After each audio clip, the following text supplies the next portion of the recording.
হলো বর আমাকে শাড়ি কিনে দিয়েছে, আজকে জিমিচি শাড়ি। অনেক দোকান ঘুরলাম, পেলাম না, এখানে লাস্টে গেলাম, এখানে খাবো। হ্যালো এভরিওয়ান, আমি সুস্মিতা, আমার নতুন একটি ব্লগে আপনাদের সবাইকে স্বাগতম। এখন 6:12, স্নান টান করে একদম ফ্রেশ হয়ে গেছি। আজকে আমাদের বাড়িতে বিশ্বকর্মা পুজো আছে, যত পুজোর জোগাড় করতে করতে তোমাদের সাথে কথা হচ্ছে। পুজোর কাজ তো শুরু করে দিয়েছি, আজকে নৈবেদ্য দিয়েছি চাল আর ডাল একসাথেই। আর এই দেখো সমস্ত ঘরে ছড়িয়ে ছিটিয়ে আছে। আর এই যে আমাদের ঠাকুর মোটামুটি এখন হয়েছে, ফলটা কাটলেই হয়েছে। আমার এখানে দেখো সব কিছু সুন্দর করে সাজিয়ে রাখা আছে। আর এই দেখো আমাদের ঠাকুর, এখন ব্রাহ্মণ মশাই চলে আসলেই হয়ে যাবে।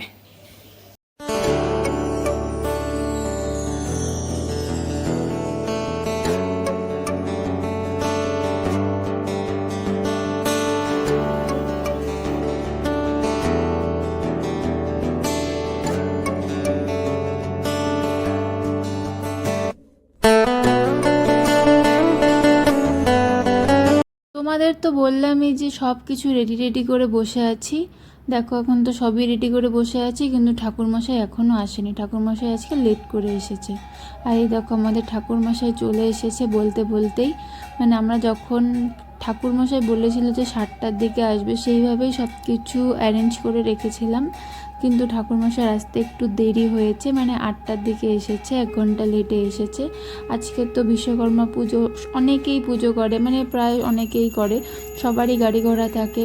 তাই যখন মামি পুজো সেরে না, মামি যখন বাড়ির থেকে আসছিল তখন দেখছিল যে ঠাকুরমশাই অন্য জায়গায় পুজো দিচ্ছিল, কিন্তু ওখানে অনেকগুলো গাড়ি মানে দাঁড় করিয়ে রেখেছিল। তার জন্যই ঠাকুরমশাইয়ের আজ পুজো দিতে আসতে লেট হয়েছে। সুচিত্র কর্মকারক বিশ্বকর্মায় নমো, বিশ্বকৃত বিশ্বদিত মানদণ্ডদি নমো বিশ্বকর্মায় নমো। ওং জাগ্রতা দৈবদূতি দৈবং তত্তথৈবতি দুরঙ্গমং জ্যোতিরেয়ং তমে মম শিবে শঙ্কর। এই বাড়িতে পুজো হচ্ছে, বেশি দিন হচ্ছে না, এবছর দিয়ে 3 বছর হচ্ছে, মানে পুজো হচ্ছে। তুহিন জবের থেকে ওর প্রিন্টের দোকান শুরু করেছে, তবের থেকেই পুজো শুরু হয়েছে। তার আগে বাড়িতে মানে বিশ্বকর্মা পুজো হতো না। আমি 3 বছর থেকেই দেখছি পুজো। আর প্রতিবারই পুজোর কাজ আমি করি। গেল বছর করতে পারিনি, একটু অসুবিধে ছিল। গেল বছর আমার বোনু, মামি, মা সবাই মিলেই কাজ করেছিল। আমি শুধু একা করি না, মামি, মা সবাই করে প্রতি বছরই মামি তাতাই ওরা থাকে। তাই মা ফোন করেছিল মামিদের, তাই মামিরা সময় মতো আজকেও চলে এসেছে পুজোর সময়, মানে পুজোর কাজ টাজ করতে। এরপর তুহিনও উঠে পড়েছিল। আর আমাদের অঞ্জলিও সমস্ত হয়ে গেছে, মানে আমাদের পুজো টুজো একদমই হয়ে গেছে। ঠাকুরমশাই এখন তুহিনের যে বাইক আছে, বাইকে একটু পুজো দিয়ে দিচ্ছিল। আর তুহিনের দোকানেই তো সমস্ত মেশিন আছে, আর আমাদের যে ওপরের ঘর আছে ওখানেও সমস্ত মেশিন রাখা আছে। অত ভারী ভারী মেশিন তো আর টেনে টেনে আনা সম্ভব না। তাই ঠাকুরমশাই বলেছে যে পুজো হচ্ছে এখানেই হোক, আর সমস্ত যে ফুল টুল আছে ওগুলোই একটু মেশিনে ছুঁয়ে দিয়ে আর সিঁদুরের ফোঁটা দিয়ে দিলেই ওতেই হয়ে যাবে। আর এই দেখো, দেখে তো বুঝতেই পারছো যে সুন্দর করে পুজো হয়ে গেছে। আমাদের তো পূজা টুজা শেষ, চলো এখন আমাদের বাড়িতে খিচুড়ি রান্না হবে, ওসবই তোমাদের দেখাবো। আর আজকে মামি আর তাতেই সবাই এসেছে। আজকে দেখো কি রৌদ্র। আমাদের বলেছিলাম না শালিকের কথা মনে আছে? এই দেখো আজকেও শালিক এসে বসে আছে। এটা প্রতিদিনই। ওরা শুধু ঝুড়ি ভাজা না, ওরা বিস্কুটের যে সকালবেলা যখন মা রান্নাঘরে আসে না, যখন দেখে বিস্কুটের কৌটা হলো ওরা তখনই চলে আসে। আর আজকে মানে খাচ্ছে সকালে চা, কারণ পুজো টুজো হলো, তাই সকালে সবাই মিলে চাই খাচ্ছি। আমাদের অফিসেও আজকে পুজো আছে, কিন্তু মামা এখানে এসেছিল, ভাবছিল যে তাড়াতাড়ি এখানে অঞ্জলি দিতে পারবে, কিন্তু এখানে পুজো হয়ে গেছিলো। আমি এখন এই নৈবেদ্যগুলো মাখবো, কারণ সবাইকে প্রসাদ দিতে হবে। আমি এখন বলছিলাম তাতাইকে একটু ভিডিও করে দিতে। আর এইটা হলো তুহিনের মামাতো ভাই তাতাই, মানে ছোট মামার ছেলে। ও একটু লজ্জাই পাচ্ছিল, তাই চলে গেল। তো এই দেখো প্রসাদ এখন দেওয়া হবে। আর আমাদের বাড়িতে তো বললামই খিচুড়ি হবে, তার জন্য সবজি কাটা হবে। আমি খিচুড়ি রান্না করবো, তখন ভিডিও করবো। দেখাবো আর কি আমার মা এতগুলা খিচুড়ি করতেছে। তাহলে অতগুলি রাঁধতে লাগবে। ওই হাঁড়িতে এক হাঁড়ি করবো তাহলে তুমি কে হবে না। আর এদিকে দেখো মামি তো সবজি কাটতে বসে পড়েছে, আমিও বসে পড়েছিলাম সবজি কাটতে, কারণ অনেকগুলো সবজি ছিল, মামি একা একা কাটবে আর আমি বসেই ছিলাম, তাই আমিও ভাবলাম আমি কি করি, আমিও সবজি কাটি। এখন আমরা কাটি, আজকে আমাদের হবে খিচুড়ি লাবড়া, আর দেখো মামি আর আমি দুজন মিলে সবজি কাটি। আর এই দেখো এতগুলো সবজি কাটা হয়েছে আজকে। আমাদের খিচুড়ির সাথে সাথে হবে পনিরের রসা, তাই তুহিন সকাল সকাল পনির নিয়ে এনে দিল, তাই দেখো পনিরগুলো কেটে ফেললাম। আর বাকি যে গাছগুলো ছিল মামি এগুলো করছিল, মানে সবজি টবজি আদা টাদা কাটছিল, আর একটু সবজি টবজি মনে হচ্ছিল যেন কম হবে, তাই মা যে পাড়ায় দাদারা এসেছিলো আরও সবজি নিয়ে আসলো। আর এরপরে মাও সবজি কাটতে বসে পড়েছিল, মানে পরে যে সবজিগুলো আনলো মা এগুলো কাটছিল এখন। আর এখন মা বসিয়ে দিয়েছিল খিচুড়ি, এটাই বানাচ্ছিল। তুলো না এনে শেষ খিচুড়ি তুলতে। আমি যে এত বড় রান্না করলাম, প্রতিদিন তুলি না, লোক জানে। আজকে যে ভালো করে করলাম পরে কিছু।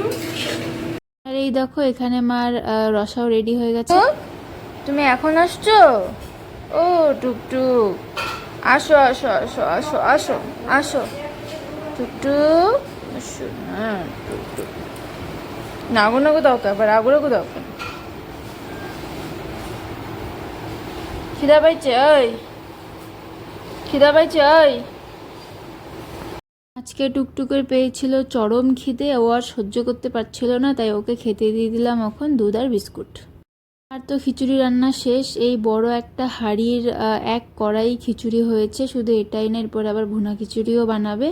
আর এই দেখো মা বললো সব কিছু বেড়ে রাখতে, তাই বেড়ে রাখলাম। আমাদের পূজা টুজা তো হয়ে গেছে অনেকক্ষণ আগেই, আর খিচুড়ি টিচুড়ি রান্না মানে হয়ে গেছে, মানে এখন মা ভুনা যে খিচুড়ি হয় সেটা বানাচ্ছে। আমি তো হচ্ছে পূজার পর একটু ঘুমিয়ে পড়েছিলাম। চলো এখন দেখাই রান্নাঘরে মানে কি কি আর বাকি বাকি কি রান্না হচ্ছে, চলো। আমাদের কালামানিক রেডি হয়ে গেছে, ঘুমটুম দিয়ে উঠলো, এখন যাবে দোকানে। মানে দোকানের মেশিনে একটু মানে সিঁদুর আর হচ্ছে ফুল দিতে, তাই তো। এখন মা বানাচ্ছে ভুনা খিচুড়ি, তোমাদের তো বললামই। আসলে আমাদের পুজো ফল দিয়েই হয়েছে, কিন্তু মানে পাড়ার সবাইকে একটু দেওয়ার জন্য, আর আমাদের বাড়ি ও পিসির বাড়ি একটু দেওয়ার জন্য, আর মানে বানানো হয়েছে খিচুড়ি। এগুলো ঘরেই বানানো হয়েছে, এগুলো ভোগের প্রসাদ না। এখন মামি আর মা মিলে প্রসাদ বাড়ছিল, পাড়ায় যে কটা বাড়ি ছিল সব কয়েকটা বাড়িতেই প্রসাদ দেওয়া হবে, তার জন্য এখন মা আর মামি দুজনেই বেরিয়ে পড়েছে পাড়ায় প্রসাদ দিতে, আর বাড়ি বাড়ি প্রসাদ দিচ্ছে। তুহিন দোকান থেকে এসে পড়েছে, তুহিনকেও প্রসাদ দিয়ে দিয়েছিলাম খেতে। আমি তো ভাবছিলাম যে দুপুরে হয়তো খিচুড়ি টিচুড়ি খাবেই না, কিন্তু গরম গরম খিচুড়ি খেয়েও নিয়েছিল। আমাদের অলমোস্ট সব কটা বাড়িতেই প্রসাদ দেওয়া হয়ে গেছে, যে 3টে যে প্রসাদ বাড়া দেখলে, এই কয়েকটা প্রসাদ দিলেই হয়ে যাবে সবাইকে। তো এখন চলে এসেছিলাম নিশা কাকিমণিদের বাড়িতেই, দেখো মা এখন নিশা কাকিমণির বাড়িতেই খেতে বসে পড়েছে। মানে প্রসাদ এত খিদে পেয়েছিল, মা হাতে নিয়ে ঘুরছিল, তাই ভাবলো আর বাড়ি গিয়ে কী করি, এখানেই খেয়ে নিই।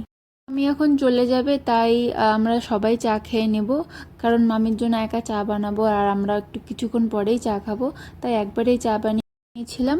আর এই দেখো এখানে মামিও রেডি হয়ে গেছে, চলে যাবে, কারণ তাতাইয়ের পড়া আছে 6টার সময়, মামি তাই এখন বিকাল বিকালই চলে যাচ্ছে। সন্ধ্যা হওয়ার পর চলে এসেছিল কৃষ্ণার বন্ধুদের নিয়ে, হচ্ছে বলরাম আর সুদীপ্ত, ওরা 3জনেই এসেছিল প্রসাদ খেতে। তো ওরা তখন গল্প টল্প করছে, প্রসাদ খাচ্ছে, কিন্তু ভোলা আসেনি। ভোলা মাদের সাথে সবার সাথে একসাথে আসবে। আর এই দেখো এখানে মা, বনু, ছোটমণি, গদ্ন, ভোলা সবাই চলে এসেছে। চলো মারা তো চলে আসলো, কিছুক্ষণ বসুক, তারপরে মাদেরকে প্রসাদ দেব। আর এই দেখো মাদেরকেও সবাইকে প্রসাদ দিয়ে দিয়েছি, অল্প অল্প করেই খাচ্ছে, কারণ সন্ধ্যা টন্ধা হয়ে গেছে, সন্ধ্যার জন্য না, এসেছে তো প্রসাদ খেতে, আসলে খুব গরম। এরপরে চলে এসেছিল আমাদের ঠাকুর মশাই, কিন্তু ঠাকুর মশাই যে এত লজ্জা পায়, আমি ক্যামেরা ধরলেই এও পালায়, কি যে হয় কিছুই বুঝি না আমি, মানে বুঝতেই। মারা তো প্রসাদ টোসাদ খেলো, এখন মারা সবাই চলে যাচ্ছে। ঠাম্মা বাড়িতে একা একা আছে, বাড়িতে কেউই নেই, তাই চলে গেল ওরা তাড়াতাড়ি। এবার আমি আর তুহিন বেরিয়ে পড়লাম একটু কেনাকাটা করতে। প্রথমে চলে এসেছিলাম কসমো বাজারে। এখানে আমাদের একটি রিটার্নের ব্যাপার ছিল। প্রথমে তো আমরা ভেবেছিলাম যে যেহেতু রাত্রি 8টার বেজে গেছে, মানে 8টা বাজতে অনেকটাই বেশি হয়ে গেছে, মনে হয় না এখানে আর কিছু হবে, তারপরে মানে রিটার্ন করে দেবে, তারপর রিটার্ন করে দিয়েছিল। তারপর দেখো আমাদের চৌপতির এখানে একটু প্যান্ডেল ট্যান্ডেল করেছিল, আর এখানে না প্রচুর নাচ ছিল, মানে প্রতিবারই যেটা হয় সেটাই। আর এখন দেখো বুনু, আমি তুহিন যাচ্ছি, মানে বুনুকে নামিয়ে দিতে যাচ্ছি। এরপরই চলে এসেছিলাম আমরা গিরিধারীতে আমার জন্য শাড়ি নিতে, মানে তুহিন আজকে আমাকে পুজোতে শাড়ি কিনে দেবে, তার জন্য এসেছিলাম। আর এই তো আমরা বসে বসে আছি। আর এখানে দেখো পুচকে একটা বাচ্চা, ওনার সুন্দর নাচ করছিল, অনেকক্ষণ থেকে নাচ করছিল দেখছিলাম, কিন্তু ক্যামেরা ধরাতে ও নাচ করলো না। এই শাড়িটা মার জন্য খুব পছন্দ হয়েছিল। তারপর মা তুহিনকে ফোনও করেছিল, কিন্তু মার এত লম্বা পাড়ের শাড়ি পছন্দ না, তাই আমরা শাড়িটি নেইনি, অন্য শাড়ি নিয়েছিলাম। তারপর চলে এসেছিলাম। টিকেট করলো, এই রাস্তাঘাট দেখো শুনশান। পুজোর আজকে ফাইনালি হলো, বর আমাকে শাড়ি কিনে দিয়েছে, আজকে জিমিচি শাড়ি। ঠিক আছে, চলো। এই দোকানটি আজকে ওপেনিং হয়েছে, তাই এখানে খেতে এসেছিলাম, কিন্তু এখানে কোনো খাবারই ছিল না। অবশেষে আমরা অনেক দোকান ঘুরে চলে এসেছিলাম স্যান্ডির দোকানে। এখান থেকে এখানেও বেশি কিছু আইটেম ছিল না, এখানে চানা ছিল আর নান ঠান কিছুই ছিল না, ছিল প্লেন রুটি। কি করতে হবে অগত্যা, এটাই খেতে হবে। যদিও আমাদের ম্যাক্সিমাম খিদে পেয়ে গেছিলো, কারণ 3-4টে দোকান ঘুরেছি কালকে না দিনহাটায়, সব কিছু তাড়াতাড়ি বন্ধ হয়ে গেছিলো, কেন জানি বুঝি না। তো আর কি, এখানেই খেতে হবে। দেখো চলে এসেছে আমাদের চানা রুটি, এটা খেতে খুবই টেস্টি ছিল, মানে খুব টেস্টি ছিল। চলো আজকের মতো টাটা, আবার দেখা হবে আগামীকাল। সবাই ভালো থেকো, সুস্থ থেকো, দেখা হবে নেক্সট ভিডিওতে। Tata, bye bye.